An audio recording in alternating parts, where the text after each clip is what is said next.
Chào mừng các bạn đến với Ngôn Tình Mỗi Ngày. Chúc các bạn nghe chuyện vui vẻ.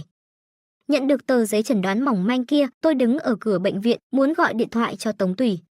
Mở giao diện liên hệ, số điện thoại của anh ấy nhảy lên, âm thanh đầu dây bên kia vẫn trước sau như một, trầm thấp lãnh đạm, lúc gọi tên tôi lại có chút mềm mại. Niệm Niệm, tối nay anh có chút việc, sẽ không về ăn cơm, có thể sẽ về hơi muộn, em ngủ sớm đi nhé. Mọi lời muốn nói ra như bị kẹt lại trong cổ họng, cuối cùng chỉ còn lại hai chữ, được rồi. Trước sau như một, ngắn gọn thờ ơ, đầu dây bên kia truyền đến âm thanh bận rộn, nhưng tôi vẫn không tắt máy. Phía cuối chân trời tàn dương đỏ như máu. Tôi và Tống Tùy kết hôn được 4 năm, tôi thích anh ấy gần một thập kỷ. Số tôi may mắn, Tống Tùy bị người nhà thúc giục đi khắp nơi xem mắt, vừa vặn gặp được tôi, ngoại hình điều kiện đều ổn, chớp mắt đã thương lượng chuyện hôn nhân. Tống Tùy cần một người vợ, mà tôi lại vừa hay đủ điều kiện. Anh ấy là một người rất lạnh lùng, không thích nói chuyện, không để lộ cảm xúc ra ngoài, cũng không thích thể hiện. Tôi ôm khối băng này 2 năm, rốt cuộc cũng đợi được đến khi nó vì tôi mà tan chảy. Chúng tôi bắt đầu trở nên giống như những cặp vợ chồng bình thường khác, sống trong củi gạo mắm muối, chỉ thiếu chút nữa là giống như ước mơ của tôi.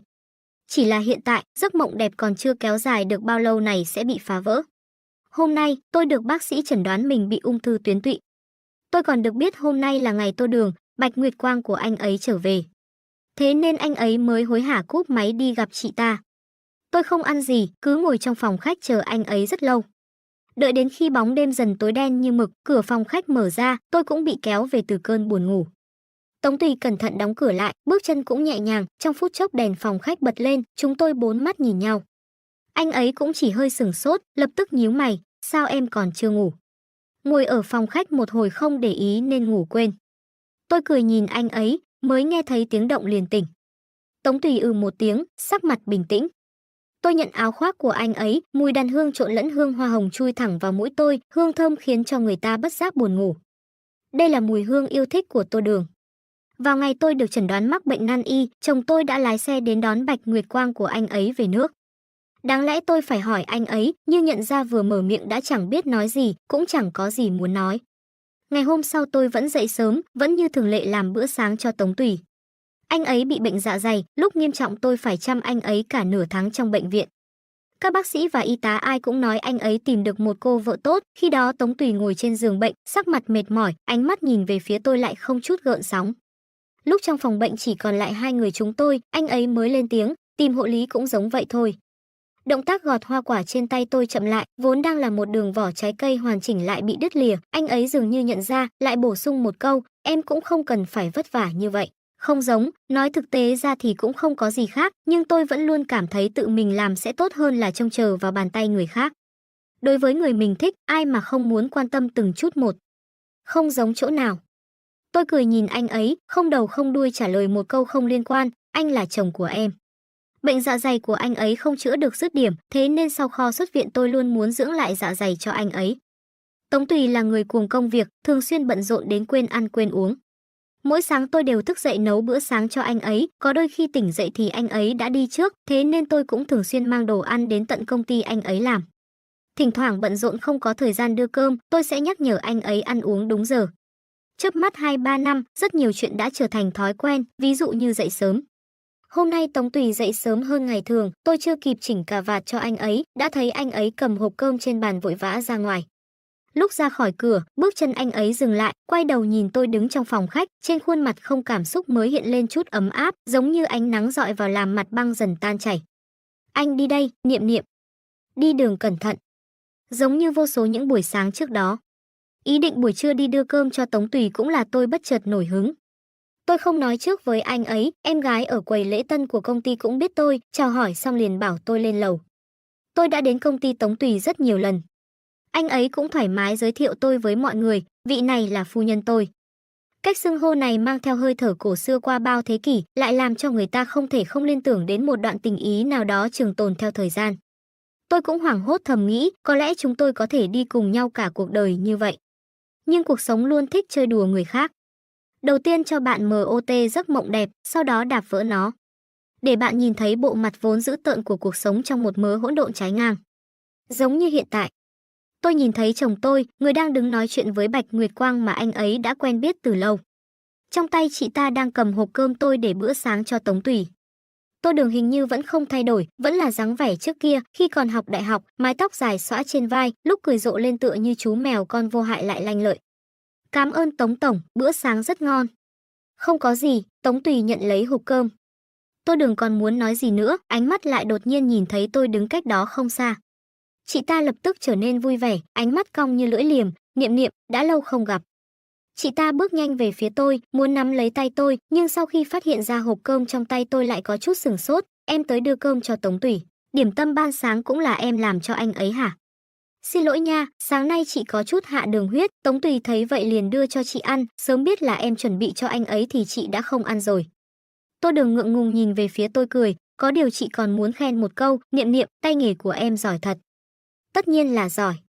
Dạ dày Tống Tùy không tốt, miệng cũng khó chịu. Tay nghề nấu ăn của tôi cũng là do anh ấy mài thành.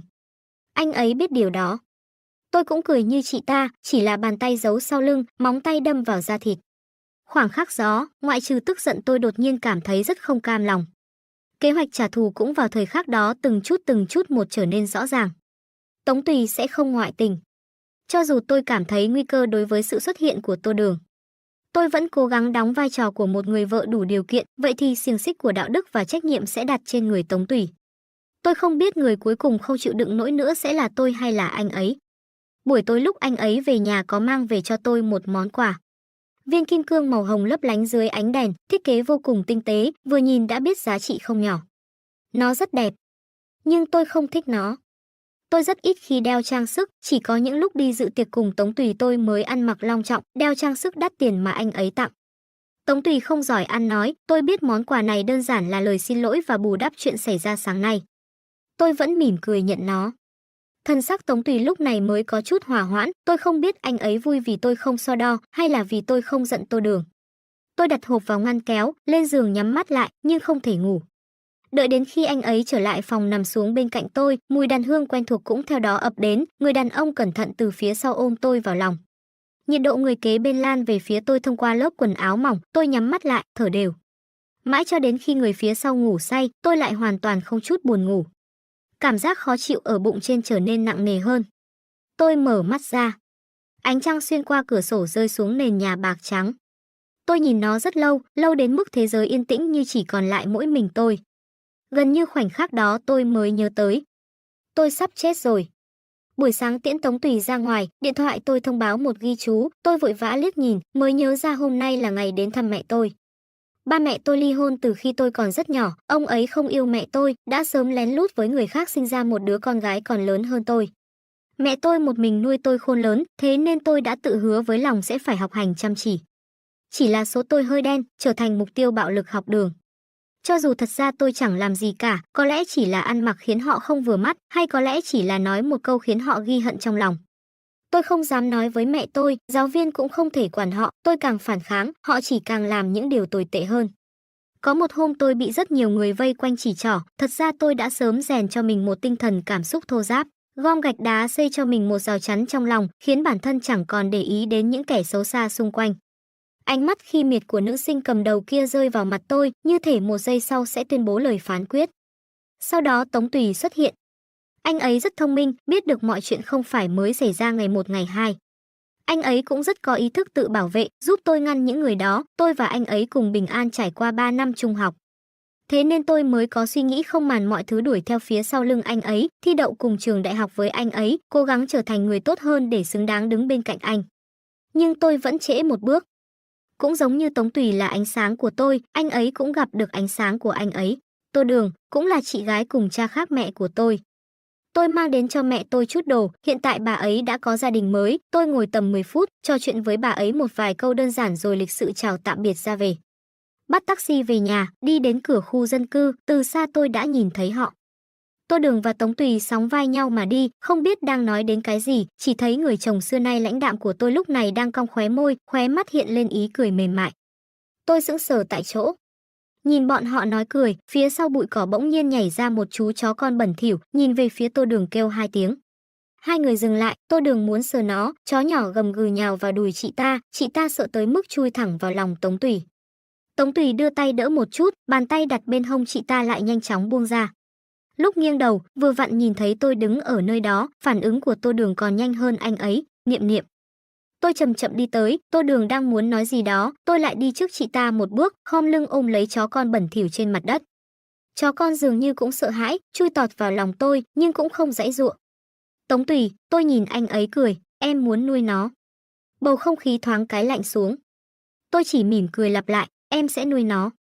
Tống Tùy cùng tôi đến bệnh viện thú cưng, lúc kiểm tra cho chó con mới phát hiện trên người nó có rất nhiều vết thương lớn nhỏ, xương bị nứt, bụng có vết chảy xước, còn rất nhiều vết thương nhỏ khác. Nhưng nó rất ngoan, để yên cho bác sĩ kiểm tra mà không ồn ào, chỉ yên lặng nằm sấp. Tống Tùy nhìn tôi, muốn nói lại thôi. Mãi cho đến khi kiểm tra xong về đến nhà, anh ấy cũng không nói gì. Chó con được đưa từ bệnh viện về nhà, tôi đặt tên cho nó là Niên Niên. Niệm Niệm, Nhớ Nhung, tên nữ chính. Niên Niên, 5 trong 5 tháng, tên chó con. Khi chúng tôi về nhà, bầu không khí như cứng lại. Tống Tùy không mở miệng, tôi cũng lặng im. Mãi cho đến khi chúng tôi vào phòng ngủ, ánh sáng màu cam nhạt đột nhiên khiến cả căn phòng trở nên ấm áp. Tôi ngồi trên giường, thấy Tống Tùy mặc đồ ngủ đi vào. Ánh sáng ấm áp rơi trên người anh ấy, khiến gương mặt đầu mày cũng trở nên nhu hòa đi vài phần. Tâm tình anh ấy không biểu lộ ra ngoài, thỉnh thoảng tôi thấy anh ấy cười, cũng chỉ là khóe môi hơi nhếch lên, giống như hoa đàm chợt hiện, rất nhanh đã biến mất. Tôi không biết Tống Tùy đối với tôi có bao nhiêu phần tình cảm, nhiều năm như vậy, tôi cho rằng anh ấy ít nhiều cũng có chút động lòng. Chỉ là những ý nghĩ này từ sau khi Tô Đường trở về lập tức trở nên rất buồn cười. Tống Tùy, tôi đột nhiên gọi anh ấy. Anh ấy ngước mắt nhìn tôi, thần sắc vô tội lại lạnh lùng. Lời anh nói còn tính không? Lời gì? Anh nói, em là vợ của anh. Anh sẽ đối xử tốt với em cả đời. Tôi mỉm cười nhìn anh ấy. Tống Tùy lại đột nhiên cụp mắt, âm thanh nhàn nhạt, sao tự nhiên lại hỏi cái này? Không có gì, chỉ là đột nhiên nhớ tới thôi. Đau đớn loáng thoáng ở bụng trên ập tới, cảm giác đau bên hông đến đêm lại tăng dần, thần kinh trong đầu tôi nhảy dựng lên, giống như từng sợi dây đều bị thắt chặt. Ngay lúc anh ấy trả lời, đèn trong phòng cũng tắt. Hơi thở nóng bỏng nam tính lập tức rơi xuống gò má tôi, nhẹ nhàng đặt một nụ hôn. Ngủ ngon, Niệm Niệm. Hô hấp của người phía sau dần trở nên bình ổn, tôi cẩn thận tránh khỏi lồng ngực ấm áp, xoay người cùng anh ấy mặt đối mặt. Sau đó nương theo ánh trăng, từng tấc một cẩn thận miêu tả dung nhan của anh ấy, từ mi mắt đến cằm. Tống Tùy sẽ không ngoại tình, nhưng anh ấy dù đi đến đâu vẫn sẽ nhớ nhung Tô Đường. Tôi bỗng nhiên muốn biết, sau khi tôi chết, nếu Tống Tùy nhớ đến hiện tại, không biết anh ấy sẽ cảm thấy thế nào. Ngày ra khỏi bệnh viện, cầm tờ giấy chẩn đoán trên tay tôi đã suy nghĩ rất nhiều, nghĩ đến đầu óc như kết thành một mớ len hỗn độn. Một trong những ý nghĩ đầu tiên xuất hiện là, sau khi tôi hết, Tống Tùy sẽ làm gì? Anh ấy sẽ tái hôn. Khi đó tôi nghĩ, Tô Đường ly hôn, anh ấy góa vợ, hai người họ vừa hay đến với nhau. Chuyện đó không quan trọng, nhưng tuyệt đối không phải bây giờ. Lần đầu tiên tôi gặp Tô Đường là vào năm sinh nhật lần thứ 10 của tôi. Mẹ tôi hiếm khi có được một ngày rảnh rỗi, cùng tôi đến nhà hàng ăn tối. Nhà hàng đó rất cao cấp, các món ăn bên trong đều đắt tiền, mẹ thì chỉ gọi một vài món. Ngồi cách chúng tôi không xa là một gia đình 3 người cười nói vui vẻ, trong khi tôi và mẹ có vẻ hơi im lặng. Chị gái ngồi bàn bên luôn mỉm cười, mặc một chiếc váy công chúa xinh đẹp, đội một chiếc vương miện nhỏ sáng lấp lánh. Ba chị ấy ngồi đối diện liên tục chụp ảnh. Cho đến khi người đàn ông trung niên kia đứng dậy đi vệ sinh, khuôn mặt quen thuộc kia khiến dao nĩa trong tay tôi rơi thẳng xuống bàn. Mẹ tôi chú ý thấy sự khác thường của tôi, nhìn theo ánh mắt tôi xong lại bình thản quay đầu. Muốn sang đó chào hỏi không? Bà bình tĩnh hỏi tôi, dù gì đó cũng là ba con. Lúc ba trở về chỗ ngồi, chị gái kia cười chạy ra đón ông ấy, bị ông ấy ôm lấy, nụ cười trên mặt hai người đều vô cùng sáng lạn. Tôi lắc đầu. Trong trí nhớ của tôi, ba tôi rất mơ hồ, bởi vì ông ấy chưa từng gần gũi với tôi, thỉnh thoảng tôi muốn làm nũng với ba, cũng bị ông ấy lạnh lùng khiển trách. Sau đó tôi mới hiểu ra rằng, ông ấy chỉ là không yêu thương tôi mà thôi. Những thứ tôi cảm thấy xa xôi không thể chạm tới, đối với Tô Đường mà nói chỉ là vật trong tầm tay. Tôi giả vờ như hoàn toàn không biết gì về chuyện Tống Tùy đi gặp Tô Đường, thỉnh thoảng vẫn ngửi thấy mùi hoa hồng trên quần áo anh ấy. Có đôi khi trong ảnh chụp trên trang cá nhân của Tô Đường luôn có chút bóng dáng của Tống Tùy. Mờ ẩn nhưng rõ ràng. Tôi thường xem những bài viết đó rất lâu, sau đó còn thả tim cho bài viết của chị ấy. Nhưng tôi chưa từng lên tiếng, tôi giống như trước đây, luôn duy trì vẻ ngoài bình tĩnh. Chỉ khác ngày ấy một chút là tôi đã từ chức ở nhà nội trợ nhiều năm, còn tập được thói quen viết nhật ký. Ngày nào cũng viết, ghi lại những thói quen nhàm chán hàng ngày và tình trạng thể chất của chính mình. Tôi bắt đầu cả đêm không ngủ được, bụng luôn đau nhức. Mỗi ngày tôi vẫn đều đặn nấu ăn cho Tống Tùy, chỉ là đến giờ cơm tôi lại ngồi nhìn chằm chằm đồ ăn trên bàn thật lâu nhưng chẳng có tí khẩu vị nào. Tôi lần nữa đến thăm mẹ, chúng tôi vẫn chỉ trò chuyện 10 phút như thường lệ. Trước khi đi, tôi thừa lúc bà ấy không chú ý đã nhét một tấm thẻ ngân hàng có dán mật khẩu vào một quyển sách trên bàn. Bên trong là hơn một nửa số tiền tiết kiệm của tôi. Đây cũng là lần cuối cùng tôi đến thăm bà ấy. Mẹ đưa tôi ra cửa, ánh mắt dừng lại trên mặt tôi, lại dặn dò thêm một câu, chú ý sức khỏe. Cảm ơn, mẹ cũng vậy ạ. Bà ấy không yêu ba, cũng không yêu tôi, nhưng bà ấy vẫn đảm đương trách nhiệm của một người mẹ nuôi tôi lớn khôn khỏe mạnh. Sau đó đại khái chắc là báo ứng, ba tôi phá sản. Nhưng vận may của mẹ tôi lại đến, bà ấy tái hôn, gả cho người bà ấy thích, sinh ra một cậu em trai, một nhà ba người rất hòa thuận. Tối nay Tống Tùy về sớm, lúc tôi nấu cơm xong anh ấy cũng về đến nhà. Đồ ăn trên bàn bốc hơi nóng, lâu rồi chúng tôi không ăn tối với nhau. Tôi đường trở về, anh ấy càng ngày càng bận rộn. Tống Tùy giáo dưỡng rất tốt, ăn không nói ngủ không nói. Ngày trước tôi luôn cảm thấy hai người chỉ cần ngồi như vậy, không nói gì cũng tốt. Tống Tùy chậm rãi gắp thức ăn, tôi ăn đơn giản 2 miếng, không còn khẩu vị, bụng lại bắt đầu mơ hồ đau nhức. Vừa vặn Niên Niên cũng từ trên lầu đi xuống, thoáng cái chui vào dưới bàn ăn. Tôi buông bát đũa xuống, Tống Tùy liếc mắt nhìn tôi giải thích, em đi lấy chút đồ ăn cho Niên Niên. Phòng Niên Niên cũng ở tầng 2, là cái ổ nhỏ tôi dọn lại phòng kho ban đầu cho nó. Đồ ăn trong bát đã không còn miếng nào, tôi đổ thêm một ít, Niên Niên vẫy đuôi vui vẻ ăn. Tôi nhìn xung quanh, tâm trạng lúc này mới tốt hơn một chút. Cơn đau bụng đột nhiên tăng lên, cổ họng dâng lên một vị tanh ngọt. Tôi lấy tay che miệng, nhìn lại chỉ thấy một màu đỏ tươi đến chói mắt. Niên Niên bỗng nhiên ngừng miệng, quay đầu nhào tới bên chân tôi, nhìn về phía tôi kêu mấy tiếng. Tôi lấy một tờ khăn giấy lau máu, sau đó vò thành một cục ném vào thùng rác. Tôi ngồi xổm xuống xoa mạnh đầu chó con, nhẹ giọng nói, mẹ không sao. Nó lại kêu 2 tiếng, cơm cũng không ăn đã lao về phía tôi. Cửa phòng bị người ta gõ vang, Tống Tùy đứng bên cạnh cửa nhìn chúng tôi, dịu dàng nói, ăn cơm trước đã, Niệm Niệm. Tôi thật sự không có khẩu vị, cố gắng ăn cho xong, để Tống Tùy vào phòng bếp rửa chén. Lúc anh ấy bước ra, thấy tôi đang ngồi trên sofa chơi với Niên Niên, liền ngồi xuống bên cạnh. Niệm Niệm, gần đây anh hơi bận rộn, qua một thời gian nữa rảnh hơn chúng ta cùng đi biển đảo chơi được không? Tôi xoa xoa tai Niên Niên, đáp, được. Cùng Tống Tùy đi biển đảo luôn nằm trong nguyện vọng của tôi. Trước kia chúng tôi còn xa lạ, sau khi nhận được giấy kết hôn cũng không đi tuần trăng mật, chỉ sống như ngày thường, đi làm và tan tầm. Về sau quan hệ tốt lên, tôi vẫn luôn nghĩ nếu được cùng Tống Tùy đi biển đảo một lần cũng coi như là tuần trăng mật muộn.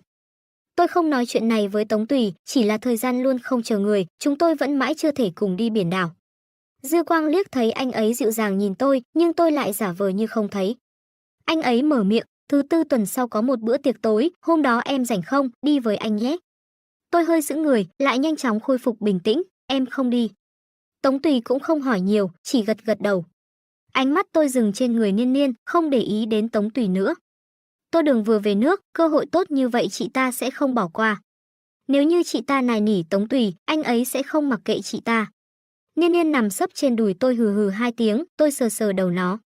Chỉ là Tống Tùy sẽ không nghĩ đến tôi sẽ xuất hiện ở bữa tiệc tối anh ấy giấu tôi dẫn Bạch Nguyệt Quang của anh ấy tham gia. Tôi vẫn đến nơi đó. Trong bữa tiệc ánh đèn rực rỡ, đàn ông mặc âu phục dày da, phụ nữ trên người đầy trang sức không ngừng di chuyển trong sảnh, sang trọng đan xen, vô cùng náo nhiệt. Còn tôi đứng trong một góc tối, không chút phù hợp, giống như một kẻ ngoại lai xâm nhập. Tống Tùy rất dễ tìm. Tôi đuổi theo sau lưng anh ấy 10 mấy năm, vô số lần tìm kiếm bóng dáng anh ấy trong đám đông. Thân thể anh ấy cao lớn, mặc một bộ âu phục gọn gàng. Người bên cạnh nắm tay anh mặc một bộ váy đỏ, xinh đẹp như một đóa hoa hồng.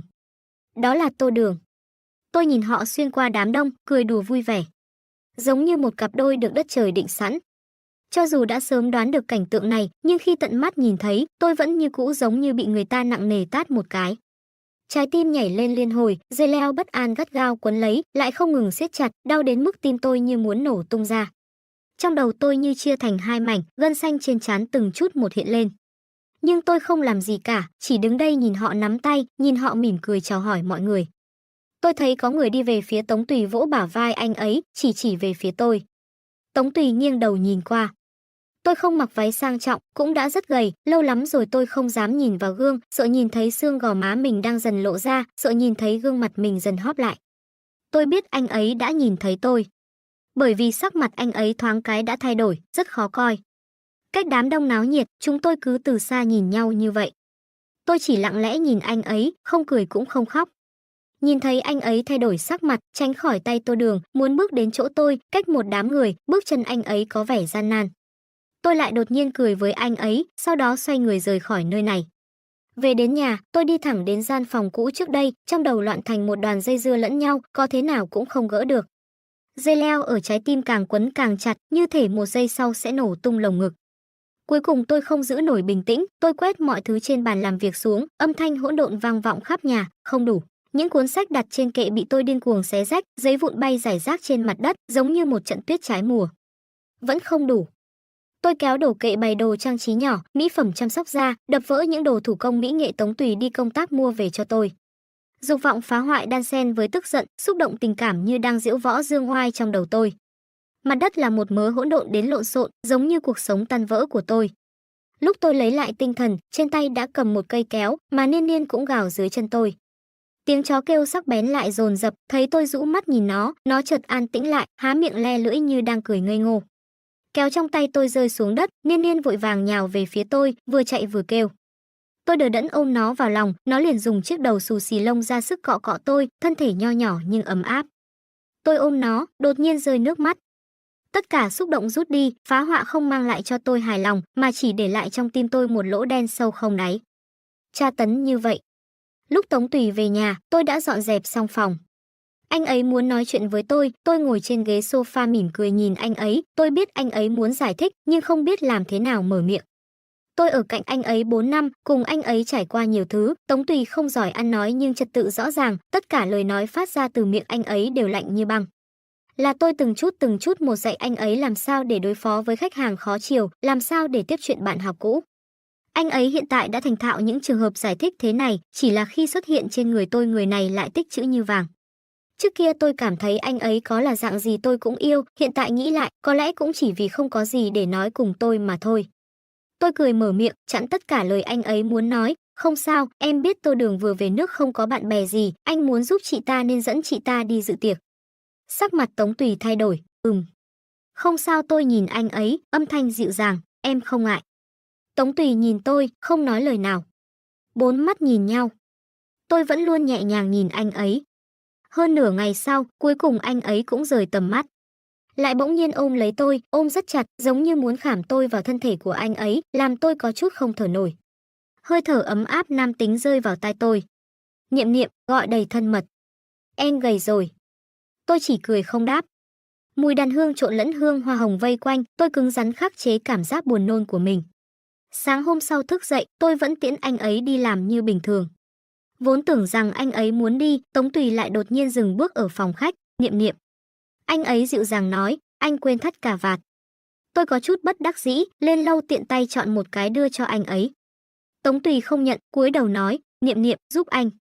Tôi nghe lời thắt giúp anh ấy, Tống Tùy cúi đầu, ngoan ngoãn chờ tôi thắt xong rồi.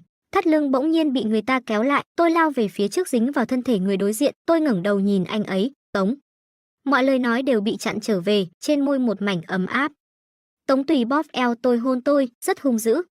Như công thành cướp đất, giống như thú dữ xé rách lớp ngụy trang mang theo dục vọng hung ác. Lúc tách ra, đuôi mắt người kia mờ nhạt xuất hiện một màu đỏ mỏng. Tôi chỉ nhìn anh ấy, không nói gì. Tống Tùy lại hôn lên trán tôi, khóe môi khẽ nhếch, anh đi đây, Niệm Niệm. Tôi mỉm cười nói tạm biệt. Tôi đã hẹn Tô Đường. Thời gian hẹn là 10 giờ sáng. Tôi đúng hẹn đến quán cà phê, đợi chị ta suốt nửa tiếng đồng hồ. Tô Đường rất xinh đẹp, giống như trước lúc ba chưa phá sản vẫn sống an nhàn sung sướng. Sau đó ba phá sản, chị ta gả ra nước ngoài, hiện tại ly hôn về nước, lại có Tống Tùy tùy tiện giúp chị ta khắp nơi. Thật may mắn. Tô Đường ngồi đối diện tôi, trang điểm tinh xảo, nụ cười ngọt ngào. Mà tôi, đôi mắt dày quầng thâm, gầy gò, khí sắc cực kém. Niệm Niệm, sao đột nhiên lại hẹn chị ra ngoài? Cuộc gặp gỡ giữa chúng tôi không tính là thân thiết gì mấy, nhiều lắm cũng chỉ là sinh viên cũ cùng trường gặp nhau, cũng không hiểu sao chị ta có thể gọi tên tôi gần gũi như vậy. Ly trà trái cây trên bàn tôi chưa uống, xúc cảm lạnh lẽo giúp tôi kéo lý trí trở về. Em gọi món xong rồi hả? Ánh mắt Tô Đường dừng trên bàn, lại cười gọi phục vụ, một ly matcha đá xay. Sau đó chống cằm nhìn tôi cười, Tống tổng nhà em cũng thích uống thêm đá, thật ra chị không thích gì mấy, gần đây mới thấy thích này. Tôi nhấp một ngụm trà trái cây, không trả lời chị ta. Nụ cười trên mặt Tô Đường vẫn ngoan ngoãn lại vô tội. Ban đầu người nói với tôi chuyện chị ta ly dị về nước cũng là chị ta. Người nhiều năm không gặp đột nhiên add WeChat, nói chuyện lễ phép, lại không ngăn được giọng điệu dương dương tự đắc. Như thể không chờ được phải lập tức nói cho tôi biết, chị đã về để cướp chồng em. Hương thơm trà trái cây trong miệng tan hết, chỉ để lại một vị đắng. Matcha đá xay của Tô Đường còn chưa lên, ánh mắt chị ta vẫn dán trên người tôi. Thấy tôi ngước mắt lên nhìn chị ta, khóe miệng nhếch lên ý cười nồng đậm, lại nói tiếp, còn phải cảm ơn em. Bốp một tiếng, âm thanh đột ngột lại vang dội khắp đại sảnh. Khách ngồi bàn bên vươn cổ nhìn về phía bàn chúng tôi. Mặt Tô Đường lệch sang một bên, trên khuôn mặt trắng nõn lại lộ lên một mảnh đỏ bừng. Giống như bị choáng váng trước cái tát đột ngột của tôi. Chị ta ôm mặt quay đầu nhìn tôi, Niệm. Tôi không muốn nghe chị ta gọi tên tôi, một cái tát còn chưa đủ khiến chị ta im lặng. Tôi cầm ly trà trái cây trên bàn, giơ lên đỉnh đầu chị ta, trà trái cây từng chút một tưới lên đầu Tô Đường. Chất lỏng tối màu men theo tóc chị ta rơi xuống, tí tách từng giọt rơi xuống bàn, còn làm lộ ra một bộ phận trên áo sơ mi trắng của chị ta. Chanh, đào, hạt dính lên tóc, quần áo và túi xách của Tô Đường. Lớp trang điểm không chống thấm nước, màu mắt chảy ra, trông hài hước đến buồn cười. Chị ta sừng sốt một hồi, vô số đôi mắt trong quán cà phê nhìn chằm chằm vào chúng tôi, chú ý đến mọi hành động phía bên này. Chị ta bỗng nhiên đỏ hốc mắt, mếu máo như muốn khóc, khiến người ta thương xót. Niệm Niệm, em thế này, Tô Đường. Tôi lạnh lùng ngắt lời màn diễn xuất của chị ta, tự chị biết rõ, đừng diễn mấy trò hề trà xanh này trước mặt tôi làm gì. Giọt lệ bên khóe mắt chị ta như cứng lại, nửa rơi nửa không. Chị về đây là vì Tống Tùy, chị biết Tống Tùy đối tốt với chị muốn giành anh ấy về, đúng không? Tôi ung dung nhìn chị ta, giọng nói bình tĩnh. Sắc mặt chị ta nháy mắt trắng bệch, lại lập tức lấy lại tinh thần, rút khăn ướt trong túi xách ra, chậm rãi lau đi vết bẩn trên mặt. Đúng vậy, Tô Đường nhìn tôi, từ từ gượng ra một nụ cười, âm thanh đè thấp, Niệm Niệm, chuyện tình cảm không cưỡng cầu được. Ồ, xé mặt nạ rồi. Tôi nhìn chị ta, đột nhiên bật cười, chị nói đúng. Tô Đường, chị có muốn đánh cược với tôi một lần không?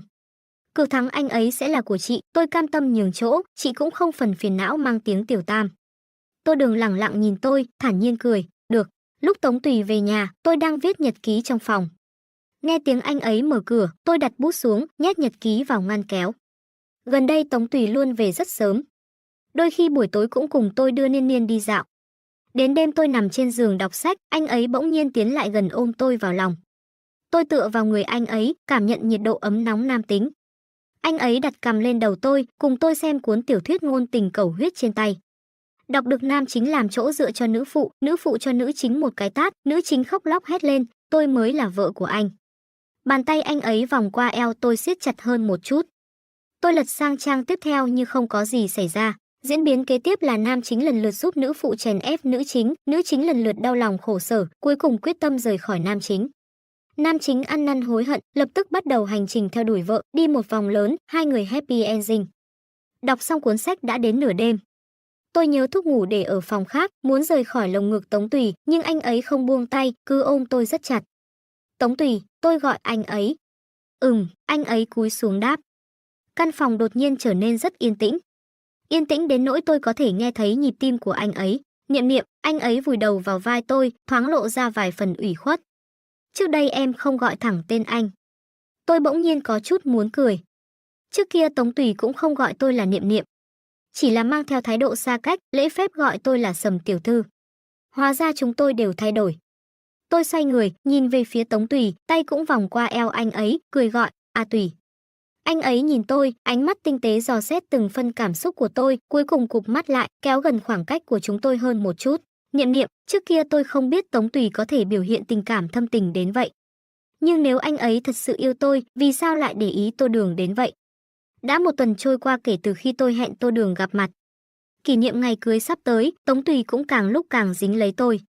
Nhật ký viết đến ngày thứ 100, trùng với kỷ niệm ngày cưới của chúng tôi. Lúc trước tôi thuận miệng nói một câu, Tống Tùy ghi nhớ trong lòng về nhà sớm, một mình trong bếp bận rộn cả buổi chiều.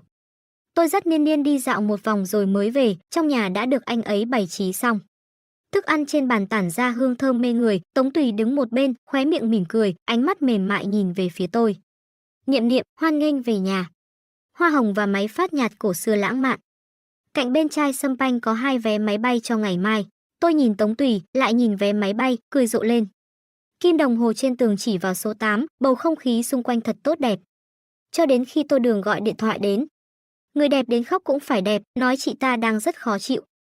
Chị ta gọi tên thân mật thuộc về hai người họ, Tiểu Tùy, em thật sự rất khó chịu, em ở đây một mình không quen ai, anh tới giúp em được không? Tiểu Tùy, bầu không khí lãng mạn dừng lại, Tống Tùy nhìn tôi một cái, chỉ cần liếc nhìn thôi tôi cũng đã hiểu rồi. Niệm Niệm, xin lỗi. Anh đưa cô ấy đến bệnh viện xong sẽ về ngay. Tôi chỉ hỏi anh ấy một câu, có thể không đi được không? Tống Tùy nhìn tôi, không nói gì. Bầu không khí lập tức lạnh đi, tôi nhìn thấy nụ cười trên khóe môi anh ấy biến mất, lại biến trở về là Tống Tùy của 4 năm trước. Lạnh như băng. Như Tống Tùy và tôi vẫn là hai người xa lạ. Anh ấy rời tầm mắt, hứa với tôi, anh sẽ về ngay, sẽ không bỏ lỡ ngày kỷ niệm ngày cưới. Chúng tôi dường như đang rơi vào bế tắc. Cuối cùng tôi buông tay nói, được. Tống Tùy xoay người đi ra cửa, tôi liền đứng trong phòng khách nhìn theo bóng lưng anh ấy. Nhìn anh ấy quay đầu lại. Tôi mỉm cười.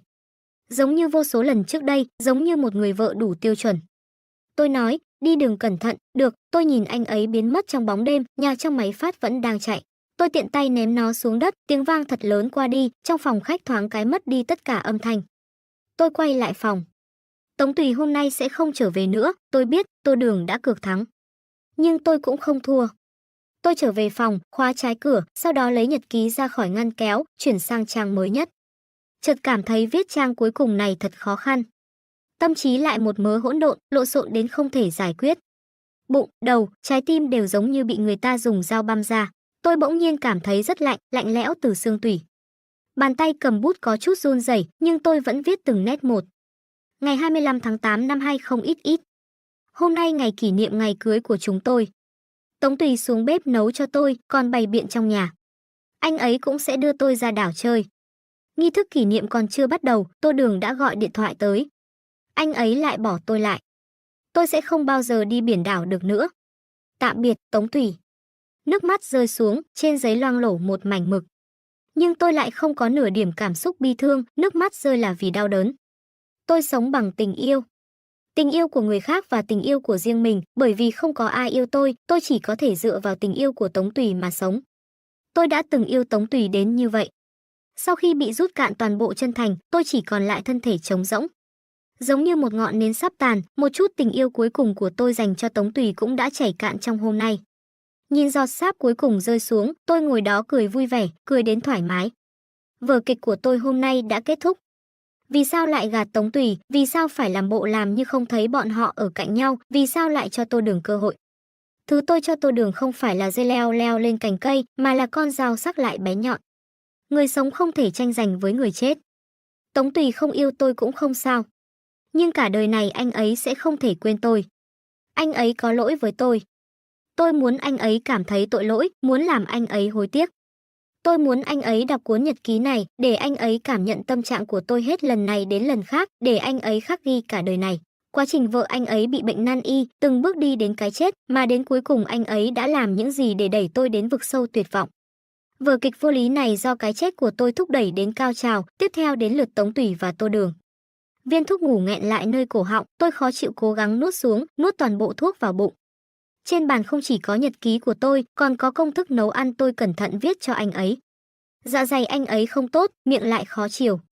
4 năm nay tôi từng chút một cân nhắc ra đồ hợp khẩu vị của anh ấy. Cũng là phần quà to tôi để lại cho anh ấy. Tôi im lặng nằm trên giường, hai tay đan vào nhau, chậm chậm chờ đợi cái chết. Căn phòng rất yên tĩnh. Cho đến khi ngoài cửa có tiếng chó sủa. Âm thanh vang vọng nặng nề như có thứ gì đó liên tục tông vào cửa. Là Niên Niên kêu. Cơn buồn ngủ bắt đầu xâm chiếm não bộ, ý thức của tôi cũng dần biến mất. Tống Tùy bỗng nhiên cảm nhận được một loại khủng hoảng lớn, như thể mình sắp mất đi thứ quan trọng nhất trong đời. Cũng giống như ngày hôm đó, anh đứng trong phòng tiệc nhìn Sầm Niệm ở phía xa xa, sắc mặt tái nhợt, thân hình gầy gò, như thể một giây sau cô sẽ rời khỏi anh. Thật giống, trong đầu anh chỉ có một ý niệm đang kêu gào, giữ lấy cô, đừng để cô rời đi. Nhưng cô vẫn đi. Nỗi hoảng loạn to lớn bao phủ, anh thậm chí còn quên mất mục đích mình tham gia tiệc, trong lòng cồn cào ở lại hơn 1 tiếng đồng hồ rồi vội vàng về nhà. Anh cho rằng Sầm Niệm sẽ tức giận, ghen tuông, sẽ giận dỗi hỏi anh sao lại như vậy. Nhưng cô thì không. Cô chỉ ngồi trên sofa cười với anh, sau đó dùng một loại ngữ khí có thể nói là dịu dàng giúp anh giải vây. Cảm xúc lo được lo mất không được trấn an, ngược lại càng lúc càng mãnh liệt. Không sao đâu. Tống Tùy tự an ủi mình. Sầm Niệm rất yêu anh. Anh vẫn biết Sầm Niệm yêu anh, bởi vì trước nay cô luôn thẳng thắn, nhiệt liệt lại chân thành. Anh biết Sầm Niệm sẽ bao dung anh, sẽ tha thứ cho anh, cho nên khi Tô Đường gọi điện thoại tới, mang theo tiếng khóc gọi cái tên đã từng quen thuộc kia, anh đã đồng ý. Sầm Niệm sẽ hiểu anh. Anh đưa Tô Đường đến bệnh viện, trái tim luôn lơ lửng, lúc chuẩn bị rời đi, cô ta bỗng nhiên giữ chặt tay áo anh. Khóe mắt Tô Đường còn giọt lệ chưa khô, đỏ mắt nói, "Tiểu Tùy, anh ở đây chăm sóc em, được không?" Tống Tùy muốn từ chối. Anh đồng ý với Sầm Niệm, sẽ không bỏ lỡ ngày kỷ niệm. Nhưng Tô Đường cứ rưng rưng nước mắt nhìn anh như vậy, thân thể đơn bạc, cả người hơi phát run. Lại là buổi tối. Anh vẫn mềm lòng. Lúc Tống Tùy trở về, đã là rạng sáng hôm sau. Đèn phòng khách không tắt, lộ ra một chút màu sắc ấm áp trong sắc trời chưa sáng. Tống Tùy tăng nhanh bước chân, muốn nhanh chóng về gặp Sầm Niệm. Anh đã nuốt lời.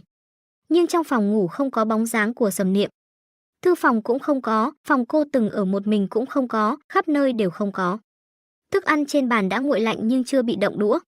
Một góc phòng khách la liệt mảnh vỡ máy phát nhạc là bị người ta dùng sức ném xuống đất. Trong nhà chỉ thiếu đi vài bộ quần áo của cô và Niên Niên. Sầm Niệm giận rồi. Tống Tùy nghĩ chẳng qua cô giận dỗi bỏ đi du lịch, không sao đâu, chờ cô hết giận là được. Chờ vài ngày nữa cô trở lại, anh sẽ xin lỗi và giải thích tình hình với cô.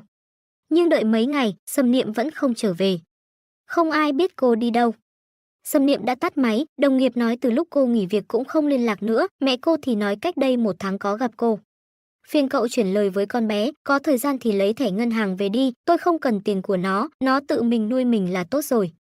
Thái độ của người phụ nữ trung niên lịch sự và xa lánh.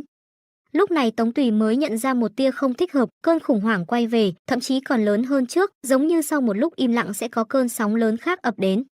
Tống Tùy bắt đầu tra hành tung của Sầm Niệm, kiểm tra xã giao mấy ngày hôm nay của cô, còn tra máy ghi chép hành trình. Mấy ngày này của Sầm Niệm dường như trôi qua rất đơn giản. Buổi sáng ra ngoài đi dạo, mua thức ăn, buổi trưa trở về ăn cơm, buổi chiều lại dẫn Niên Niên đi dạo. Cứ như vậy, ngày này qua ngày khác. Chỉ là đôi khi cô sẽ lái xe đến bệnh viện. Tống Tùy không phải kẻ ngốc. Một loạt các hành vi được nối tiếp nhau, có khi ban đêm anh tỉnh giấc, luôn nhìn thấy cô tựa vào đầu giường nhìn ra ngoài cửa sổ, nhưng không có nửa phần buồn ngủ. Anh ôm lấy thân thể gầy gò của cô, còn có bầu không khí trầm mặc trên bàn ăn cùng hàng lông mày khóa chặt. Tống Tùy không tin. Bởi vì cô không nói gì với anh. Cũng bởi vì cô không nói gì với anh, nên anh mới không thể không tin. Tống Tùy tìm cô rất lâu, nhưng Sầm Niệm giống như biến mất khỏi thế gian này, có tìm thế nào cũng không tìm được. 1 tháng rưỡi sau, anh nhận được một cuộc gọi lạ. Người kia nói cho anh biết Sầm Niệm đã qua đời. Sầm Niệm chết trong một viện dưỡng lão trên một hòn đảo. Lúc Tống Tùy chạy tới, tro cốt của cô đã bị thả xuống biển. Đón anh là hộ lý của Sầm Niệm, thái độ của cô gái trẻ đối với anh lạnh lùng. Trong căn phòng Sầm Niệm từng ở, cô ấy đưa cho anh 3 quyển ghi chép. Đây là nhật ký của cô Sầm, còn có một ít hồ sơ khác. Cô gái dừng một chút, lại nói, chị Niệm Niệm vốn muốn tôi đốt hết, nhưng tôi cảm thấy anh Tống đây hẳn là nên xem qua một chút. Trước khi đi, cô ấy lại nhìn Tống Tùy một cái, trong mắt không giấu được vẻ lạnh như băng. Tống Tùy lẳng lặng ở trong phòng cả buổi chiều. Ánh hoàng hôn chiếu xuyên qua cửa sổ, trong phòng một mảnh ấm áp, nhưng anh ngồi nơi đây lại cảm thấy hít thở không thông, giống như cổ họng bị người ta bóp nghẹt. Ngồi cho đến nửa đêm, anh mới mở nhật ký của Sầm Niệm ra. Những chi tiết bị anh cố ý bỏ qua, những giọt máu và nước mắt ẩn giấu trong bóng tối, tất cả nỗi đau mà một mình cô nuốt vào, từng sợi dệt thành một tấm lưới sắc bén cắt trái tim anh ra thành từng mảnh vụn. Ngày 17 tháng 5 năm 20XX, bác sĩ nói tôi được chẩn đoán mắc bệnh ung thư tuyến tụy. Ánh mắt ông ấy nhìn tôi có chút thương hại. Thật ra rất nhiều lời ông ấy nói tôi cũng nghe không vào, dù sao tóm lại chỉ là không chữa được. Bác sĩ bảo tôi nhập viện càng sớm càng tốt. Tôi không muốn. Tôi không thích bệnh viện, vách tường lạnh buốt, mùi nước khử trùng ở khắp mọi nơi, bầu không khí cũng ảm đạm.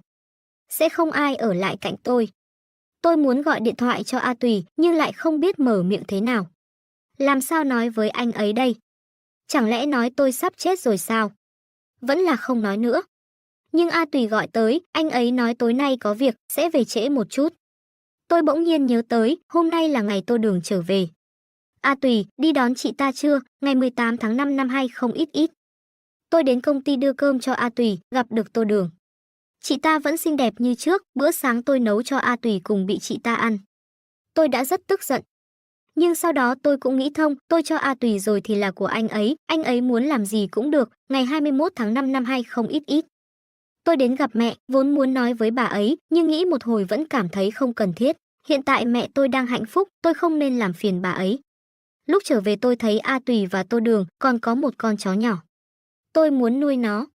Nháy mắt nói ra, tôi liền thấy sắc mặt A Tùy thay đổi. Nhưng tôi chỉ muốn nuôi nó. Bác sĩ ở bệnh viện thú y hỏi tôi tên nó là gì. Thôi cứ gọi là Niên Niên đi. Niệm niệm Niên Niên, nhớ nhung năm này qua năm khác, ngày 22 tháng 5 năm 20XX.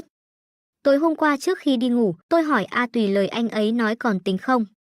Giá như tôi ngốc, tôi sẽ không nhìn thấy ánh mắt né tránh của A Tùy. Bị người khác phụ lòng như thể nuốt phải ngàn vạn kim châm, ngày 25 tháng 5 năm 20XX. Tôi lướt vòng bạn bè của A Tùy, thấy anh ấy xuất hiện trong bài đăng của Tô Đường. Một bữa tiệc của những tài năng trẻ, góc dưới bên trái để lộ nửa khuôn mặt của anh ấy. Bài viết, thật tốt khi có người bạn là ông trùm kinh doanh. Tôi cũng thấy tốt, vậy nên mới cho chị ta một lượt thích, ngày 28 tháng 5 năm 20XX. Nhận nuôi Niên Niên được vài ngày, đồ dùng cho chó tôi mua trên mạng cũng đã đến. Tôi đến trạm chuyển phát xem thử, ổng chủ gói tất cả lại với nhau, có hơi nhiều. Lúc Tống Tùy về nhà, tôi nói với anh ấy giúp tôi lấy chuyển phát nhanh cho Niên Niên. Anh ấy nói được, sau đó quay lưng đến phòng sách. Anh ấy sẽ nhớ mà, ngày 1 tháng 6 năm 20XX. Ngày quốc tế thiếu nhi. Đưa Niên Niên đi chơi cả ngày, lúc về đi ngang qua trạm chuyển phát, tôi nghĩ một hồi, vẫn là vào lấy chuyển phát nhanh. Mấy sư phụ của trạm chuyển phát rất tốt, còn giúp tôi chuyển hàng lên xe buýt. Phòng Niên Niên nằm trên tầng 2. Nhưng tôi không chờ Tống Tùy về, ngày 7 tháng 6 năm 20XX. Chất lượng giấc ngủ của tôi kém đi nhiều, tôi không thể ngủ được. Ban ngày đưa Niên Niên đi chơi, đi ngang qua một cửa hàng bánh ngọt, tôi nhớ mình đã lâu không ăn tráng miệng, liền mua một hộp tiramisu. Nhưng sau khi mang về đến nhà, tôi đột nhiên không còn thèm ăn nữa. Trước kia rõ ràng tôi rất thích ăn, nhưng bây giờ nhìn thấy kem bông tôi chỉ cảm thấy buồn nôn, ngày 19 tháng 6 năm 20XX. Hình như Tống Tùy càng ngày càng bận rộn, luôn bảo tôi buổi tối không cần chờ anh ấy nữa. Sau khi bước ra khỏi cuộc sống của tôi, anh ấy thường xuyên xuất hiện trên trang cá nhân của Tô Đường. Thỉnh thoảng tôi cũng hâm mộ Tô Đường. Lúc còn nhỏ, ba tôi yêu chị ấy, lớn lên chồng tôi yêu chị ấy, ly dị rồi chồng tôi cũng thích chị ấy. Nhưng tôi dường như chẳng có gì cả, ngày 25 tháng 6 năm 20XX. Tôi hoàn toàn mất ngủ. Cả đêm tỉnh táo, cảm giác bệnh tật ngày càng tăng. Đứng cũng đau, ngồi cũng đau, nằm cũng đau. Rất đau, thật sự rất đau. Tôi ở trong gương khí sắc kém đến cực điểm, da mặt mơ hồ có dấu hiệu chuyển vàng, ngày 30 tháng 6 năm 20XX. Tống Tùy về nhà ăn cơm tối. Thật ra khá lâu rồi tôi không ăn cơm đàng hoàng, cứ ép mình ăn một ngụm là sẽ bị nôn ra, thế nên cố lắm cũng chỉ ăn được chút gì đó đơn giản. Tôi lấy cớ cho Niên Niên ăn sau đó nôn ra máu. Tôi chỉ thấy trên tivi, nữ chính bị bệnh nan y ho khan phun ra một ngụm máu tươi, bên cạnh sẽ có người yêu ôm vào lòng, yếu đuối lại xinh đẹp. Đãi ngộ của nữ chính tôi không có, bệnh của nữ chính thì còn được. Thật ra cũng không có gì to tát, cũng chỉ là phun ra máu thôi mà. So với bệnh tật và mất ngủ, hộc máu cũng có vẻ chỉ như gãi ngứa, ngày 5 tháng 7 năm 20XX.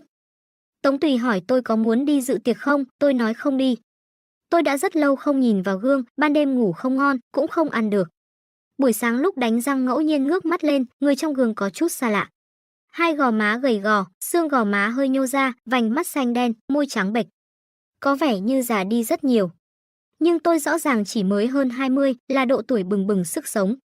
Càng về sau càng nghiêm trọng. Gầy gò, vàng da, đau bụng, suy nhược thần kinh, chẳng hạn như chuyện đau xương khớp cũng theo tôi như hình với bóng. Tra tấn tôi như muốn chết đi. Tôi không muốn chết xấu xí như vậy, ngày 11 tháng 7 năm 20XX. Tôi nuốt lời, tôi vẫn đi dự tiệc. Tống Tùy và Tô Đường rất xứng đôi. Nếu như không phải tôi điên rồi, thì ý niệm này cũng sẽ không xuất hiện ngay từ cái nhìn đầu tiên khi thấy họ. Sau đó Tống Tùy nhìn thấy tôi. Anh ấy định đến tìm tôi, nhưng tôi đã bỏ chạy. Tôi phát hiện ra rằng tôi bắt đầu không thể kiểm soát cảm xúc của mình, nếu không phải có Niên Niên bên cạnh, tôi không biết mình sẽ còn làm những chuyện gì, ngày 18 tháng 7 năm 20XX. Đau bụng, mất ngủ. Ăn cơm lại nôn mửa, ngày 22 tháng 7 năm 20XX. Cái kéo đặt trong phòng dính máu. Lúc hoàn hồn mới phát hiện cánh tay mình bị rách ra một vết thương. Tôi nhanh chóng băng bó. Đây không phải là lần đầu tiên. Ngày mai tôi sẽ đến bệnh viện kê vài toa thuốc ngủ, ngày 26 tháng 7 năm 20XX. Đau bụng, nôn ra máu. Ăn xong sẽ càng đau đớn hơn. Tôi không muốn ăn nữa, ngày 30 tháng 7 năm 20XX. Tôi nằm trên giường, đau đớn đến mức suýt nữa ngất đi. Ý thức trở về thấy Niên Niên đang ngồi bên giường liếm tay tôi. Tôi thuận tay sờ đầu nó. Lấy điện thoại ra lướt một vòng, vừa mở lên liền thấy Tô Đường đi biển. Cảnh biển rất đẹp, trong tấm ảnh cuối cùng tôi còn thấy một bàn tay của Tống Tùy. Trên đó còn đeo nhẫn cưới của chúng tôi, ngày 1 tháng 8 năm 20XX. Đau đớn, ngày 5 tháng 8 năm 20XX. Đến bệnh viện kê toa thuốc giảm đau, ngày 15 tháng 8 năm 20XX. Tôi đã gặp Tô Đường. Chị ta rất xinh đẹp. Lâu lắm rồi tôi không nhìn vào gương, tôi biết hiện tại tôi đã trở nên rất xấu xí, ngày 20 tháng 8 năm 20XX. Thuốc ngủ dường như bắt đầu trở nên mất công dụng. Bác sĩ khuyên tôi nên nhập viện. Ông ấy nói càng về sau tôi sẽ càng trở nên đau đớn. Tôi từ chối. Vốn cũng không có ý định sống đến sau cùng. Ngày 25 tháng 8 năm 20XX, dòng chữ cũ bị bôi đen. Thêm 2 câu mới. Sầm Niệm chết vào ngày này. Nhưng Niên Niên đã cứu cô. Ngày 25 tháng 8 năm 20XX. Tôi vốn nên chết vào hôm nay, nhưng Niên Niên không để tôi làm vậy. Nó luôn kêu gào, luôn ồn ào như vậy, ồn đến nỗi tôi không thể ngủ được. Ồn quá, tôi rất khó chịu. Ồn quá, tôi chịu không được nữa. Tôi đã dùng chút ý thức cuối cùng ấn số 120. Vài giờ sau, tôi tỉnh dậy, dây chuyền nước vẫn còn ghim trên cánh tay. Có một y tá đứng trước giường. Niên Niên đâu? Cô ấy có chút ngây người, Niên Niên là... Tôi chống mép giường, muốn ngồi dậy nhưng thân thể lại không nghe sai khiến. Y tá giúp tôi một tay. Tôi muốn về nhà. Thân thể của chị còn yếu lắm, chưa thể. Tôi muốn về nhà. Tôi cúi mắt xuống. Bướng bỉnh lặp đi lặp lại một cách vô lý. Không có Niên Niên ở đây. Tôi phải đi tìm Niên Niên. Lúc tôi về nhà, đã nửa đêm rồi. Trong điện thoại còn có tin nhắn Tống Tùy gửi tới, tôi không xem trực tiếp xóa bỏ. Cánh cửa mở ra, chó con màu trắng lập tức nhào vào lòng tôi. Niên Niên nằm trong lòng tôi hết cọ rồi liếm. Tôi ôm nó, nước mắt đột nhiên rơi xuống. Tất cả những cảm xúc bị kìm nén lúc này bùng nổ giống như vỡ đê. Tôi ôm Niên Niên ngồi trên sàn nhà lạnh lẽo của phòng khách khóc rất lâu. Khóc đến khi mắt sưng lên. Cuối cùng tôi chôn khuôn mặt tôi vào người nó, phát ra âm thanh mà chỉ hai chúng tôi có thể nghe thấy. Niên Niên, chúng ta đi thôi. Tôi muốn đi đến một nơi không ai biết. Nơi đó chỉ có tôi, Niên Niên và tình yêu. Niên Niên trong lòng không biết có nghe hiểu lời tôi nói không, nó chỉ cẩn thận nhìn tôi, sau đó chậm rãi, cẩn thận liếm hết những giọt nước mắt còn đọng lại trên mặt tôi.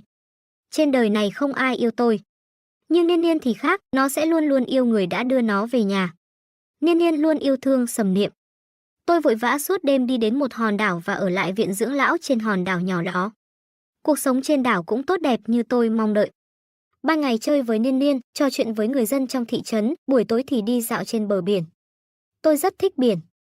Những con sóng vô tận, gió biển mang theo hơi mặn đặc trưng. Chỉ cần nhìn ra biển, không hiểu sao tâm trạng luôn có thể bình tâm lại. Tôi đã thuê một hộ lý, là một cô gái trẻ, xinh đẹp và có năng lực. Sau vài ngày làm việc, tôi nói với cô ấy có thể sắp tới đây sẽ rất khó khăn. Cô ấy nhìn tôi ho ra máu, hỏi tôi bệnh gì. Ung thư tuyến tụy, tôi tiện tay vứt giấy lau máu và trả lời cô ấy. Triệu Miên lại đỏ hốc mắt. Tôi hơi hoảng loạn, không biết làm sao an ủi cô ấy. Cô gái trẻ nhìn tôi rơi nước mắt, chị Niệm Niệm, chị mới hơn 20 tuổi. Những giọt nước mắt nóng bỏng của cô ấy rơi xuống bàn tay tôi đau rát. Tại sao lại mắc loại bệnh này cơ chứ? Phụ nữ luôn có thể dễ dàng đồng cảm hơn với phụ nữ. Kể cả khi chúng tôi vừa quen biết không lâu, ngay cả khi cô ấy không hiểu gì về cuộc sống của tôi, nhưng cô ấy vẫn sẽ thấy buồn thay tôi. Thật ra tôi không thấy buồn cho lắm. Bởi vì tôi quen rồi. Nhưng khi cô ấy cẩn thận nắm lấy tay tôi, nghẹn ngào hỏi tôi, đau lắm phải không? Tôi vẫn rơi nước mắt. Bệnh tật đã sớm tra tấn tôi đến mức không còn hình dạng. Lúc tôi tỉnh giấc, nỗi đau cũng cùng tôi thức dậy. Sau đó như hình với bóng. Tôi không thể ăn, những đồ ăn tôi từng rất thích, giờ lại giống như nhai sáp. Tôi không dám ăn, bởi vì ăn xong sẽ càng đau hơn. Đau đớn không chỉ là sinh lý. Mất ngủ dẫn đến suy nhược thần kinh, không ai nói chuyện cùng, tôi chỉ có thể nhai đi nhai lại những đau đớn này từ ngày này qua ngày khác. Ở bên cạnh tôi chỉ có Niên Niên, nó không thể nói chuyện. Chỉ là lúc tôi khó chịu nó sẽ chạy vòng quanh tôi, gấp gáp đến độ kêu to. Lúc tôi ôm nó sẽ không kêu nữa, chỉ lặng lẽ liếm tay tôi. Tôi nói với cô ấy, rất đau. Những lời này giống như kể khổ, lại giống như làm nũng. Lẽ ra phải nói cho người yêu nghe, nhưng tôi không tìm được người nào để nói. Tôi không thể nói với ba tôi, bởi vì con gái ông ấy chỉ có Tô Đường. Tôi không thể nói với mẹ tôi, bởi vì mẹ tôi đã là mẹ của người khác. Tôi cũng không thể nói với Tống Tùy, bởi vì anh ấy đang cùng Tô Đường tính chuyện tương lai. Cuối cùng, tôi cũng chỉ có thể nói với một người không thân thiết. Tôi không đến bệnh viện điều trị nữa, điều trị chẳng qua là để kéo dài hơi tàn, kéo dài những ngày đau đớn. Tôi sống bằng thuốc giảm đau và thuốc ngủ. Gầy đi từng ngày. Thỉnh thoảng soi gương, người bên trong da nâu vàng, khuôn mặt gầy gò, hoàn toàn nhìn không ra là một cô gái trẻ mới hơn 20 tuổi, xấu quá, tôi nghĩ vậy. Cuộc sống của tôi giống như một bông hoa đang nhanh chóng khô héo. Tôi bắt đầu không thể đi bộ. Triệu Miên mỗi ngày đều đẩy tôi ra ngoài phơi nắng, nhìn Niên Niên chơi trên bãi cỏ. Thỉnh thoảng tôi cũng nhờ cô ấy đẩy tôi dạo quanh bờ biển, hóng gió biển. Niên Niên không chê tôi xấu xí, còn muốn hôn tôi. Nhưng tôi sẽ không để nó hôn.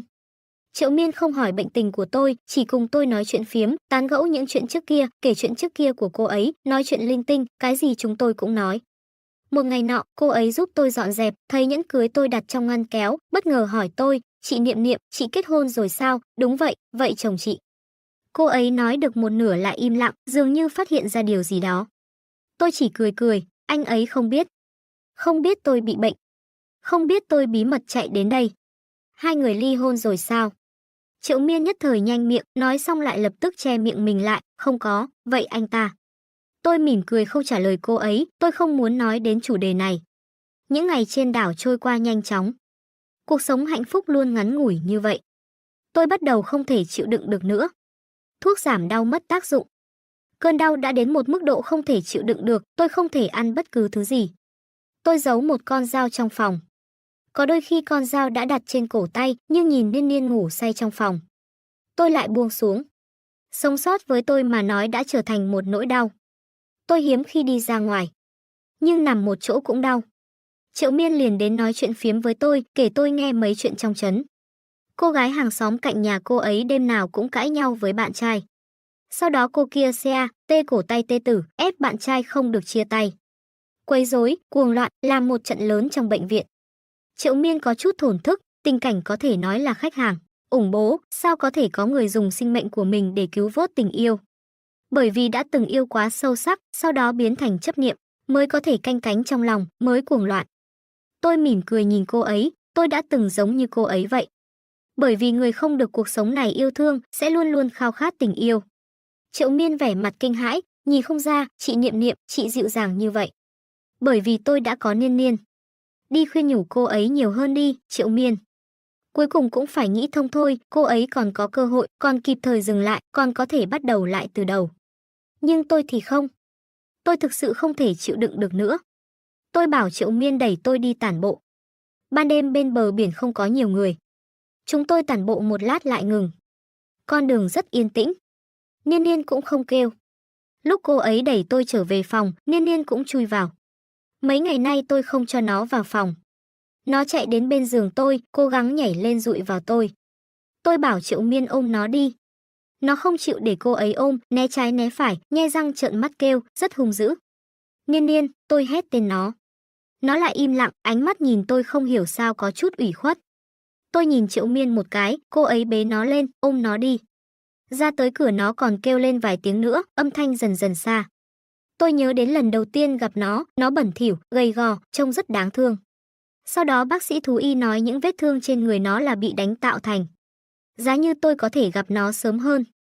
Đau đớn đến nỗi ý thức tan rã. Hy vọng kiếp sau có thể sớm mang Niên Niên về nhà. Để cho nó trở thành một con chó hạnh phúc, khỏe mạnh. Không phải chịu đói rét, cũng không bị ngược đãi. Tôi cũng có thể sớm trân trọng yêu thương bản thân mình nhiều hơn. Tái bút. Đoạn đầu nữ chính ghi ngày tháng là do có ý định để lại cho nam chính đọc, sau ngày nữ chính muốn tê sao. Tử để nam chính hối hận nhưng không thành nên cô ấy quyết định bỏ đi nơi khác sống phần đời còn lại, không để ý đến chuyện của nam chính nữa. Mấy dòng nhật ký sau ghi chi tiết không có ngày tháng là do cô ấy thật sự theo thói quen ghi nhật ký quãng đời còn lại của mình. Ngoại chuyện, lúc Triệu Miên mở cửa, ngoài sân đã đứng một bóng người cao gầy. Là chồng của chị Niệm Niệm. Cũng không biết anh ta đến từ khi nào, trên người rơi một tầng sương mỏng, khi nhìn thấy cô lộ ra một nụ cười cứng ngắc, giống như một con rối. Triệu tiểu thư, có thể phiền cô dẫn tôi đến những chỗ cô ấy hay đến xem một chút được không? Triệu Miên không nói gì. Cô không thích người đàn ông này. Chị Niệm Niệm vẫn luôn giữ kín bưng chuyện hôn nhân, cô chỉ có thể bóng gió hỏi một chút chuyện tình cảm. Tất nhiên là cô tò mò. Có một ngày cô giúp chị Niệm Niệm dọn dẹp phòng, vô tình làm rơi cuốn sổ tay trên bàn xuống đất, sổ mở toang. Cô thừa nhận mình thật sự rất tò mò, thừa dịp cúi đầu nhặt xem qua nội dung trong đó một chút. Cuốn nhật ký mà cô nhìn qua là nhật ký yêu thầm của Sầm Niệm. Tên của Tống Tùy chiếm hơn phân nửa diện tích. Tuổi 20 vẫn là thời điểm trí tưởng tượng phong phú, cô kết hợp với những lời chị Niệm Niệm thường nói, ghép lại thành một người thầm mến nhiều năm, sau đó lại gả cho anh ta. Quá khứ hối tiếc của người phụ nữ. Mãi đến khi người đàn ông kia xuất hiện, vội vàng đến nhận di vật của chị Niệm Niệm, trên tay anh ta còn đeo nhẫn cưới cùng kiểu với chị ấy, nhìn sự lưỡng lự của Tống Tùy lúc ký tên. Cô bỗng nhiên có chút mơ hồ. Nếu chị Niệm Niệm gả cho người mình thích lâu như vậy, lại vì sao phải một mình chạy đến chỗ này chậm rãi chờ chết? Lại vì cái gì khiến chị ấy đến chết cũng không muốn gặp lại người mình yêu? Cô nghĩ không ra. Nhưng theo bản năng cô ghét người đàn ông này. Cô từ chối. Nhưng sáng sớm mở cửa liền nhìn thấy anh ta đứng trong sân đến ngày thứ 5, Triệu Miên buông lỏng. Tống Tùy đi theo Triệu Miên đến nơi Sầm Niệm hay đến. Một công viên luôn có rất nhiều người, một quán cà phê nơi góc phố, một con đường vòng quanh đảo và một bãi biển. Đến công viên chơi với Niên Niên. Buổi chiều cô thường ở trong quán cà phê. Đường vòng quanh đảo đi đến viện dưỡng lão, không cần xe lăn cô cũng có thể tự mình đi. Bãi biển là nơi cô ở lại lâu nhất. Cô ở đó với Niên Niên. Chơi mệt rồi, một người một chó ngồi cạnh nhau, hướng mắt ra biển. Yên tĩnh như hai tác phẩm điêu khắc. Tống Tùy cứ đi vòng quanh, hết lần này đến lần khác tưởng tượng. 5 ngày sau anh lại gõ cửa nhà Triệu Miên. Không hiểu sao có chút bàng hoàng, anh do dự mở miệng, Triệu tiểu thư, cô có thể nói cho tôi nghe một chút chuyện của Niệm Niệm không? Người trước mắt lại thoáng cái thay đổi sắc mặt, cánh tay nắm cửa run lên. Một lúc lâu sau, anh mới nghe thấy cô ấy nói, không thể. Cô gái luôn lạnh lùng với anh lúc này lại kích động đỏ mắt, anh Tống đây muốn nghe cái gì? Nghe chị ấy làm thế nào một mình giãy giụa trong bệnh tật. Nghe lúc chị ấy qua đời không có lấy một người thân, chỉ có chó con bầu bạn. Hay là nghe chị ấy không chịu nỗi thống khổ mà chết, bị ung thư hành hạ đến mức không ra hình người. Sầm Niệm chưa từng kêu đau. Nhưng Triệu Miên có thể nhìn thấy gân xanh và mồ hôi lạnh trên trán cô. Lúc cô chết, Triệu Miên không khóc. Đưa Niên Niên đi, nghe nói nó ở nhà người ta không ăn không uống, chỉ co lại thành một cục nho nhỏ nằm trong góc, Triệu Miên không khóc. Nhưng ở bên cạnh một người, nhìn sinh mệnh của cô bị bệnh tật tàn phá, nhìn cô héo rũ từng chút một, nhìn cô đau đến muốn chết nhưng vẫn dịu dàng bình thường, nhìn một người sống biến thành tro cốt trong tay. Làm sao cô ấy có thể không khó chịu? Rõ ràng là một sinh mạng như vậy, nhưng mọi thứ lại không thể cứu vãn. Nước mắt Triệu Miên từng giọt rơi xuống. Khóc đến mức không thể kiềm chế được, lại giơ tay lau đi nước mắt. Cô ấy đỏ mắt, giọng nói lạnh nhạt. Cho nên anh Tống, lúc chị ấy sinh bệnh khó chịu, anh ở đâu? Anh ở đâu? Tống Tùy nghĩ. Anh đang chăm sóc Tô Đường. Tống Tùy ở trên đảo nửa tháng. Anh thuê một căn nhà, nhiều lần đi tìm người đàn ông kia muốn đón Niên Niên về. Người nhận nuôi Niên Niên cũng là một người đàn ông có vẻ mặt hung dữ. Ngang ngược lại không nói lý lẽ. Mặc kệ giá cao thế nào, ông ta cũng không để ý tới, thậm chí còn cầm chổi mấy lần muốn đuổi anh ra ngoài. Anh cũng không chịu từ bỏ, hôm nay bị đuổi ra ngoài hôm sau lại đến. Kéo dài đến 7-8 ngày, người đàn ông kia không chịu được, đứng ở cửa mắng anh, mắng xong lại hỏi, một con chó nhỏ, cậu rảnh quá hay gì mà nhất định phải nuôi nó mới được. Tống Tùy đứng đó, giống như học sinh tiểu học yên lặng bị mắng xong, nghe được câu hỏi thì ngẩn người. Không khí im lặng một lúc lâu. Người đàn ông kia không muốn để ý đến anh, chuẩn bị vào nhà, nhưng đột nhiên lại nghe thấy anh nói, là di vật của vợ quá cố. Người đàn ông kia cứng ngắc quay đầu lại, nhìn anh vài lần, sau đó cứ vậy đi thẳng vào nhà. Tống Tùy trầm mặc đứng ở cửa. Có điều một lát sau ông ta lại đi ra, còn ôm con chó nhỏ màu trắng kia. Người đàn ông đưa Niên Niên cho anh, chăm sóc cho tốt, bằng không sau này gặp lại cô ấy sẽ trách cậu. Niên Niên cũng không thân thiết với anh. Tống Tùy mang nó về nhà, ổ và đồ chơi của nó vẫn còn trong nhà, nhưng Niên Niên chỉ ở trong căn phòng Sầm Niệm từng ở. Tống Tùy biết, bởi vì bên trong đều là mùi hương của cô. Chó con thu nhỏ lại thành một cục, vùi đầu vào gối của cô. Không ồn cũng không náo, rất ngoan. Mỗi ngày trôi qua dường như cũng không có gì thay đổi so với trước đây. Tống Tùy vẫn đi làm như thường, tan tầm, ăn cơm, sinh hoạt, ngày này qua ngày khác. Chẳng qua là thiếu đi Sầm Niệm. Anh là người trưởng thành, đói thì ăn, khát thì uống, buồn ngủ thì ngủ. Có một buổi sáng Niên Niên thừa lúc anh mở cửa cũng lẻn ra ngoài. Vừa chạy đi đã biến mất không thấy bóng dáng. Anh vội vã tìm kiếm. Cuối cùng đến đêm nó cũng trở lại, anh thấy nó ngồi xổm trước cửa nhà. Đôi mắt đen nhánh nhìn anh, sau đó cúi đầu kêu 2 tiếng. Tống Tùy ôm nó lên, ôm vào lòng, tựa như trước kia Sầm Niệm ôm nó. Trong nhà không bật đèn, trong bóng tối, Tống Tùy ôm Niên Niên thật lâu mới thở dài, mẹ sẽ không trách bà. Nhưng cô không muốn gặp lại anh nữa. Người của công ty nói Tống tổng đã thay đổi. Thay vì lạnh lùng hơn, anh lại trở nên dịu dàng hơn. Tống tổng trước kia tích trữ như vàng, cũng luôn lạnh mặt. Gần đây không hiểu sao lại thích cười, nhiều khi chỉ là chút chuyện nhỏ, anh ấy cũng sẽ dịu dàng khen bạn vài câu. Mọi người trong công ty bàn tán sôi nổi. Nếu Tống tổng không kết hôn, nụ cười kia thật sự muốn mang cả hồn tôi đi. Tống tổng bị làm sao vậy, bị người ta đoạt xá, sao tự nhiên lại biến thành người khác? Không có đâu, cô gái cầm ly cà phê cười, Tống tổng bị phu nhân đồng hóa đó. Phu nhân Tống tổng là một phụ nữ rất xinh đẹp, lúc gặp được các cô luôn cười, dịu dịu dàng dàng, lại rất giỏi giang. Đôi khi cô đến, họ cũng sẽ nịnh nọt một chút, nhưng cô cũng không lên mặt. Lại nói tiếp, chị Niệm Niệm lâu rồi không tới. Tống Tùy đi ngang qua phòng trà, nghe được đúng câu này. Thời gian giống như ngay thời điểm này đột nhiên bị nhấn nút tạm dừng. Tống Tùy đứng trước cửa, không bước tiếp được. Cô sẽ không bao giờ đến nữa. Niên Niên cũng chạy ra ngoài mỗi ngày. Buổi chiều lại ở cửa nhà chờ Tống Tùy, chờ anh về rồi lại chạy lên lầu, vào phòng Sầm Niệm. Tống Tùy bỗng nhiên tò mò. Nó làm gì bên ngoài mỗi ngày? Anh đi theo nó, nhìn nó chạy một vòng quanh công viên, nó tìm thấy một hố cát, đào một hồi lại rời đi theo con đường ban đầu.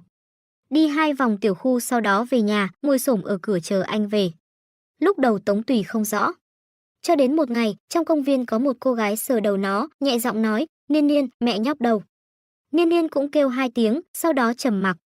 Anh đột nhiên hiểu được. Đây là con đường mà Sầm Niệm mỗi ngày đều mang nó đi. Sầm Niệm không còn nữa.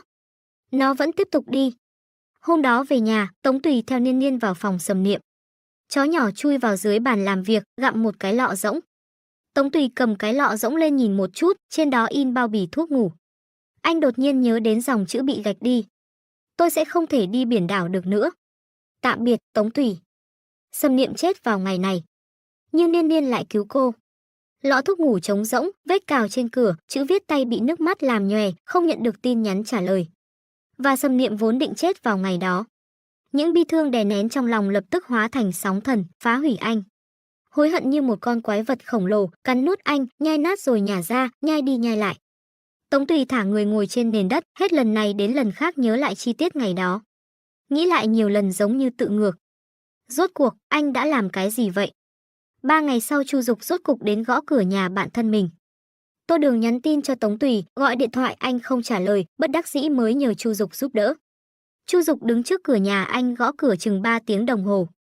Tống Tùy chỉ mặc một chiếc áo sơ mi trắng, mặt trên dính đầy chất lỏng của các loại rượu, lúc mở cửa khiến Chu Dục hoảng sợ.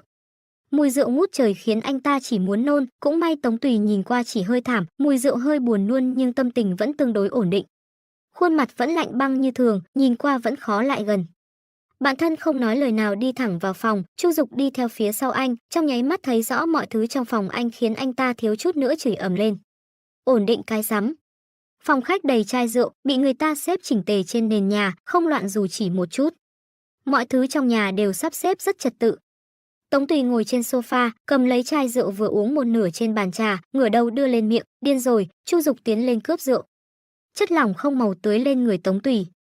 Anh ngước mắt nhìn thoáng qua Chu Dục, không nói gì, chỉ chậm rãi lấy ra một chai rượu trong dương bên cạnh, chuẩn bị mở ra. Con mẹ nó, Tống Tùy, cậu điên rồi à? Mẹ nó, hiện tại cậu chưa chết cũng xem như mạng lớn rồi, vậy mà cậu còn uống. Chu Dục một bên cướp rượu, một bên mắng mới 2 câu, chỉ thấy bạn thân ngã xuống sofa nhắm mắt lại. Đúng là điên rồ.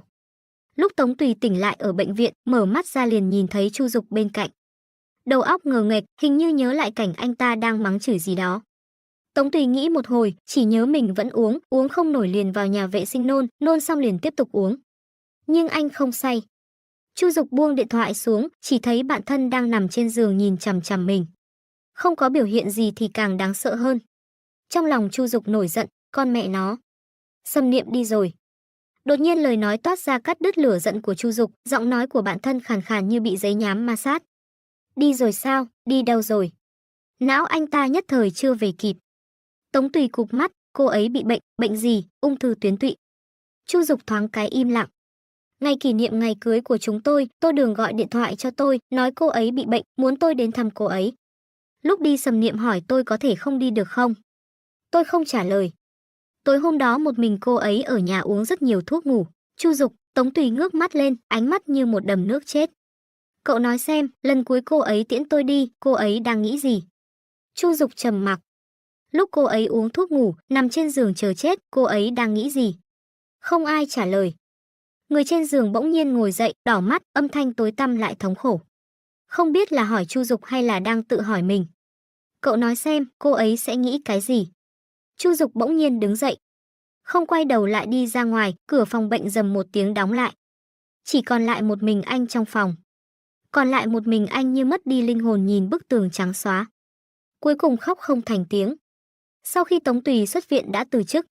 Mỗi ngày đi theo Niên Niên đi con đường mà họ đã đi. Ngày này qua ngày khác, năm này qua năm khác. Anh học nấu ăn theo công thức mà Sầm Niệm viết cho anh. Từ xa lạ đến thuần thục, nhưng so với Sầm Niệm làm, lại cảm thấy kém hơn một vị gì đó. Sau đó, anh bắt đầu mất ngủ. Lúc không ngủ được, anh đi xem lại nhật ký trước kia. Tên của anh trang nào cũng có thể nhìn thấy.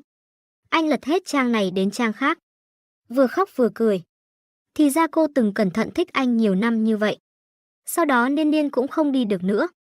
Nó vốn là chó đi lạc, thân thể lại nhiều vết thương cũ, tuổi thọ không dài. Nếu Sầm Niệm không mang nó về nhà, nó vốn sẽ chết rét vào mùa đông của 2 năm trước. Nó không còn ra ngoài nữa, mỗi ngày co lại thành một cục nhỏ nằm sấp bên gối của Sầm Niệm.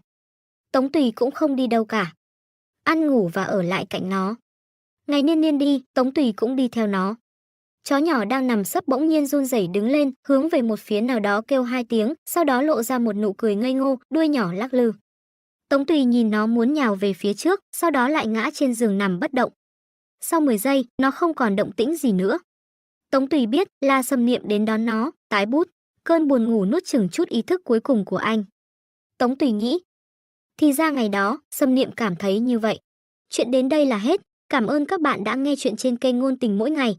Hẹn gặp lại bạn ở những câu chuyện tiếp theo.